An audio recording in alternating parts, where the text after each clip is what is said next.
ए रुसल था नन्ही के रुसल कई हंसले रुसल नहीं ना हंसल। गांव घर में आप लोग सुने होंगे अथी रुसल मानल है ना फाटल सियाल है ना तो केना होल दुल्हा के मनावल है ना कल हो खाऊ। मतलब अभी के जमाना में जो लड़का सब है जो शादी उदी कर रहे हैं वो कम रुसता है। पहले के जमाना में वो भैंसिए ला रोज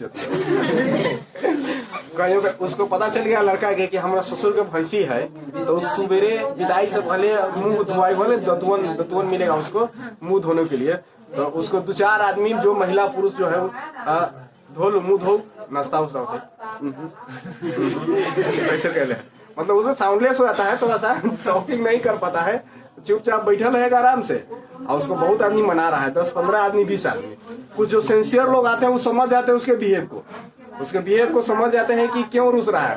तो बोलता है कि बोलू की चाहिए अपने के तो यो कुछ नहीं कहेगा तो हो घड़ी मिलते ठीक नहीं घड़ी। उसके बाद क्या होगा उसको तो इच्छा घड़ी का नहीं है तो यो नहीं खाएगा। अब थोड़ा सा वो जो जानकार लोग है थोड़ा हल्का हल्का बढ़ा के कहेगा कि साइकिल मिलते साइकिल मिलेगा आपको मतलब आपको साइकिल दिया जाएगा। अब अभी रुस रहा है इन्होंने हो मुँह दो तो भैंसी देंगे तब वो समझ लेता है कि अब खा ले चाहिए नहीं तब जाके समझ मत के क्या होगा उसको तो भैंसी का चक्कर आता है कि दूध पियेंगे घर ले आके समझे कि नहीं है ना।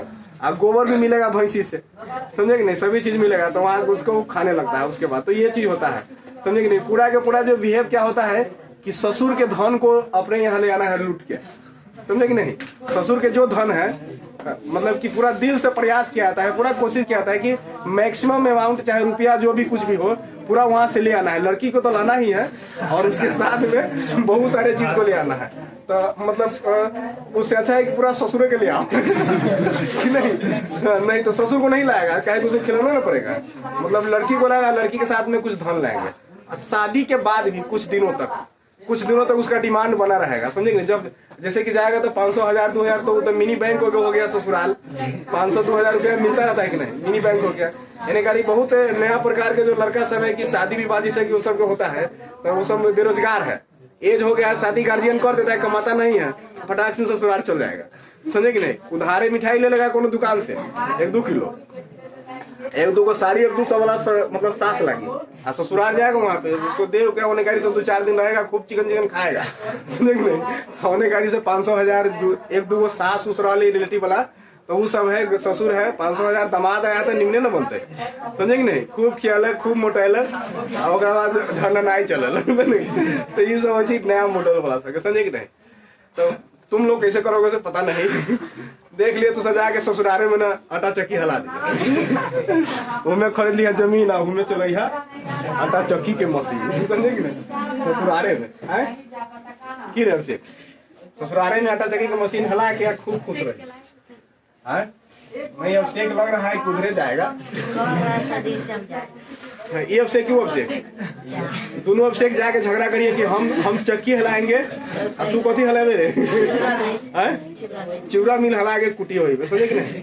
तो इस तरीके से तुम लोग को समझ लेना चाहिए कि मतलब कि दहेज का उन्मूलन हो दहेज नहीं लिया जाए समझे कि नहीं ज्यादा से ज्यादा। मतलब हम लोग तो कोशिश करते हैं कि नहीं लेना है गार्जियन से जो है ना गार्जियन को भी समझाया जाए कि दहेज नहीं लेना है समझे कि नहीं। लड़कियों को भी वरीयता दीजिए आगे बढ़ने के लिए इंक्रीजमेंट होगा उसके अंदर में गार्जियन भी सोचेंगे। नहीं तो पता है जब लड़की जन्म लेती है ना तो उसके बाद उसके घर वाले जो माता पिता होते हैं उसके ऊपर वो हाई प्रेशर हो जाता है।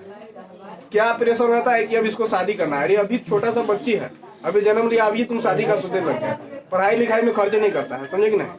हाँ कुछ लोग तो ऐसे भी हमारे पास आते हैं तो कहते हैं कि मतलब देखे छी बच्चिया के तिका मिका पढ़ाया तो भाई उतना पढ़ावे हमारा थकान है अगर शादियों के बारे में तो सोचे के मैट्रिक में ही पढ़ रहा है समझे कि नहीं और ऐसे भी कर रहा है। बताओ कैसे सोच है चाहे दिमाग में पहले से सेट कर गया है कि शादी में ज्यादा खर्चा होगा समझे कि नहीं। हाँ ना और शौक से खर्चा करता है शादी में शौक से खर्चा करता है जबकि लाइफ से रिलेटेड चीज है जो उसमें जेन्युइन खर्चा से पीछे है उसको जो हाई एजुकेशन देना चाहिए शिक्षा में आगे प्रोत्साहित करना चाहिए ऐसा कुछ भी नहीं है। और शौक से खर्चा कर रहा है ये करेंगे पंडाल बनाएंगे फला करेंगे पहले उसको पढ़ा उसके बाद में सोचना कुछ भी।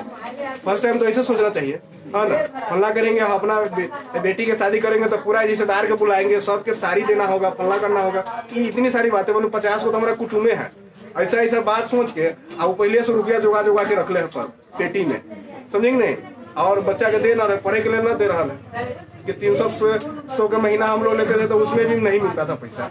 तो ये सब प्रॉब्लम है लोगों में, समाज में जो है ना, लोगों की सोच बहुत अभी पीछे है, जिसके वजह से आदमी कमजोर है। लड़की सब शिक्षित होगी तो वो समझदार है, घर परिवार को अच्छा से चलाएगी, समझे कि नहीं। और लड़का से शिक्षित होता है तो उस तो बेकारले होता है, समझे कि नहीं, बॉम्बे बनाने लगा कोई, समझे कि नहीं, ज्यादा तेज होगा तो, समझे कि नहीं। इसीलिए ऐसे तो दोनों को शिक्षित होना जरूरी है, मतलब लड़कियों को भी ज्यादा इसमें योगदान है देश के तरक्की में, ऐसा नहीं कि नहीं है, समझे कि नहीं। सो चलिए आगे देखते हैं हम लोग। चीन परिपाटी में समझिए कि चीन परिपाटी को बिल्कुल आसानी से आप सीख जाओगे, उसमें कोई दिक्कत नहीं, क्योंकि हम लोग एक्सिस के बारे में पहले पढ़ चुके हैं कि नहीं पढ़े थे। इसको अगर मान लिया जाए कि एक्स है, मतलब इसको क्या कहेंगे एक्स, इसको लेंगे एक्स है, समझे।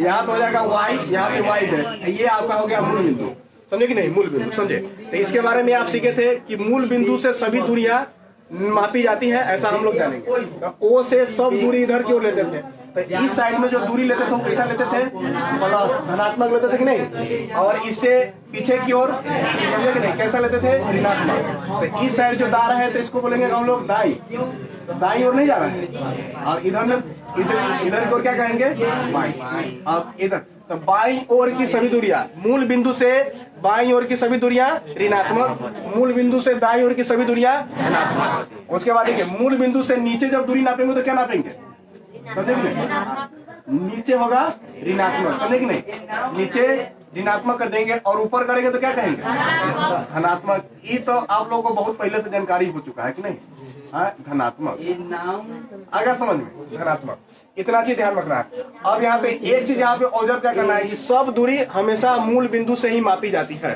समझे कि नहीं, मूल बिंदु से सभी दूरियां कहाँ से नापी जाएगी, मूल बिंदु से। अब इसको हम लोग दर्पण पे समझेंगे, समझे कि नहीं, दर्पण पे समझेंगे। जैसे मान लिया जाए कि यहाँ पे एक दर्पण लेते हैं, कौन दर्पण ले लिए, ये आपका होगा कैसा दर्पण, समझे कि उत्तल हो गया, और इसको क्या कहेंगे, अवतल। तो उत्तल और अवतल का जो मूल बिंदु होगा वो ध्रुव होगा P, समझे कि नहीं, ऐसे मान लेंगे इसको। अगर ऐसे हम टेम्पोररी ऐसे ड्रॉ कर दे, समझे कि नहीं, तो यहाँ से आपका दूरी का पता चल जाएगा कैसे कैसे। अब यहाँ पे देखो फर्स्ट टाइम हम क्या करेंगे, अवतल में समझेंगे, अवतल में, यहाँ पे अवतल में समझिए, अवतल में देखो। अब यहाँ से अवतल दर्पण है कि नहीं, तो अवतल दर्पण से इधर की ओर जो दूरी नापेंगे तो धनात्मक करेगा, तो अवतल दर्पण के दाईं ओर मापी गई सभी दूरियां धनात्मक होगी। तो अवतल दर्पण का फोकस किधर होता है, तो इधर होता है, बाईं ओर होता है, तो इधर की ओर नापेंगे तो ऋणात्मक हो जाएगा, ऋणात्मक। तो अवतल दर्पण की फोकस दूरी यहाँ पे F होगा, यहाँ पे C होगा, तो फोकस दूरी वक्ता त्रिज्या F, ये दूरी क्या होगा, F होगा, यहाँ से R दोनों क्या हो जाएगा, अवतल दर्पण की फोकस दूरी माइनस में होगा, और त्रिज्या भी क्या होगा, वक्ता त्रिज्या दोनों माइनस में। अवतल दर्पण की फोकस दूरी वक्ता त्रिज्या दोनों ऋणात्मक होंगे, नहीं होंगे। उसके बाद उत्तल में देख लो, उत्तल में भी समझते चलेंगे, उत्तल में उत्तल का फोकस तो इधर है, और वक्ता भी इधर नहीं, वक्ता त्रिज्या, तो यहाँ की दूरी कैसा हो जाएगा, इधर नापेंगे तो धनात्मक। तो इसको क्या लिखेंगे, प्लस में फोकस दूरी और प्लस में वक्ता त्रिज्या दोनों ही धनात्मक, नहीं, अवतल दर्पण की फोकस दूरी वक्ता त्रिज्या दोनों धनात्मक होती है, आ गया समझ में। और उसके बाद देखिए आपका यहाँ पे ये चीज आपको उत्तल और अवतल में समझ में आ गया, समझेंगे। अब इसको हम लोग चिन्ह परिपाटी के अनुसार कुछ ज्ञान लिखेंगे, समझे कि नहीं, कि चिन्ह परिपाटी के अनुसार, समझे कि नहीं। यहाँ से क्या करेंगे, एक नंबर में समझिए, जब प्रकाश क्या होगा, प्रकाश यदि वस्तु को हम यहाँ रखें, वस्तु को यहाँ रखते हैं उत्तल दर्पण में, तो इधर की ओर वस्तु रखेंगे तो प्रकाश उधर जाएगा, समझे नहीं, प्रकाश उधर जाएगा, मतलब इधर की ओर जा रहा है, किधर जा रहा है, दाईं ओर जा रहा है, दाईं ओर जा रहा है। तो कहेंगे आपतित प्रकाश की दिशा में मापी गई सभी दूरियां धनात्मक होती है, पहला नंबर में, समझे कि नहीं। आपतित प्रकाश, आपतित जिधर से प्रकाश आ रहा है, आपतित प्रकाश की दिशा में, आपतित प्रकाश की दिशा में, समझे कि नहीं, दिशा में मापी गई सभी दूरियां, जितना सारे दूरी होगा, मापी गई सभी दूरियां कैसा हो जाएगा, धनात्मक, धनात्मक होता है, समझे कि नहीं। चलिए, और इसके विपरीत दिशा में कह दिया जाए तो, और विपरीत, विपरीत कर देंगे, जैसे कि प्रकाश इधर को जा रहा है, हम उल्टा इधर नाप रहे हैं, इधर नाप रहे हैं, और विपरीत दिशा में क्या हो जाएगा, विपरीत दिशा में क्या हो जाएगा आपका ऋणात्मक होता है, समझे कि नहीं, ऋणात्मक। ये चीज को आपको याद रह जाएगा, एक बार बढ़िया से समझ लो, जीवन भर नहीं भूलोगे, समझे कि नहीं समझे। अगर आपतित प्रकाश इधर की ओर जा रहा है तो धनात्मक नापेंगे, लेकिन उसके उल्टा देखेंगे तो क्या हो जाएगा, ऋणात्मक नापेंगे। दूसरा देखिए, मूल बिंदु से दाईं और सभी दूरियां धनात्मक है कि नहीं, मूल बिंदु से दाईं, मूल बिंदु से किधर जा रहा है, दाईं ओर, दाईं ओर क्या हो जाएगा धनात्मक, मूल बिंदु से बाईं ओर क्या हो जाएगा, समझे कि नहीं, बाईं ओर क्या हो जाएगा ऋणात्मक।